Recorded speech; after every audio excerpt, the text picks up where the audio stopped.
It was an unlikely, massive hit, a political drama about the intricacies of coalition politics. But Danish television's Borgen was so much more than that. And the first two series were watched in more than 70 countries. Much of its appeal has been down to the charismatic character of the Prime Minister, Birgitte Nyborg, Denmark's first female leader, whose public and private lives, portraying a strong but conflicted woman, gripped audiences. On Saturday night, the third and, we are told, final series begins on BBC4.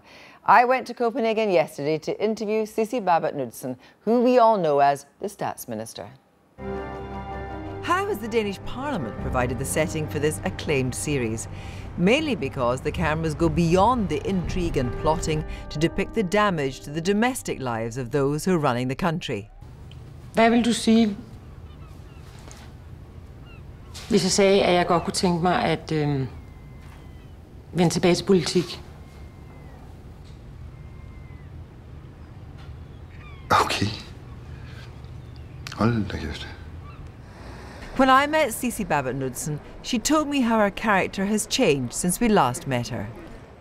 Well, first of all, it's been 2.5 years since we left her at the end of season 2, and she's gone out of politics, which is the big thing. She's got into, what do you call it, she's on boards, she's written a book, she does lectures, yes, much more, yeah, so in the private section, and living with her children alone. She's become very rich. When you actually were looking at the idea of a powerful female political character, I mean, did you have anyone in mind? Well, I thought of that, you know, a powerful person leading a big ship, and I thought I was looking at examples, but just as much of women leaders in all other sort of areas, and then when I thought, when I got to that stage where they're really, really powerful, I thought the gender wasn't very important. Interesting though, because there's a certain steeliness that you find. Politicians are rare in the sense that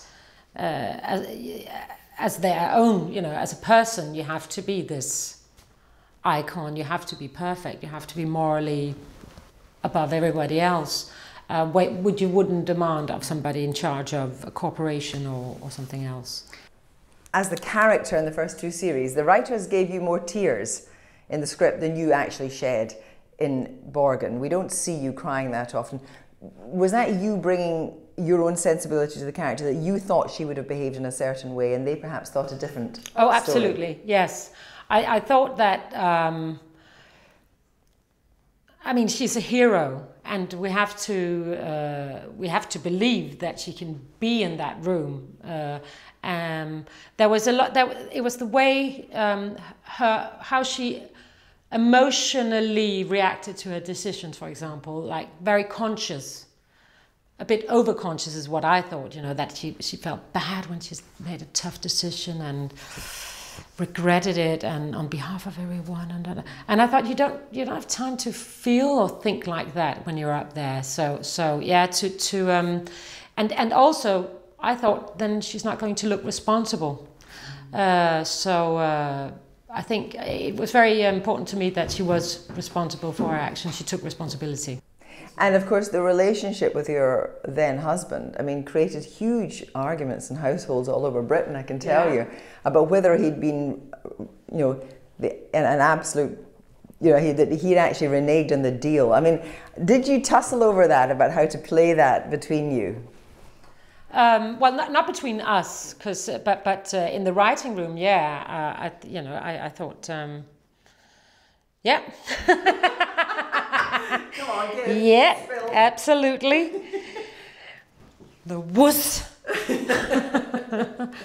No, we did have this discussion where I said, but I think it's very important for Birgitte that if he's cheating, it's a big thing.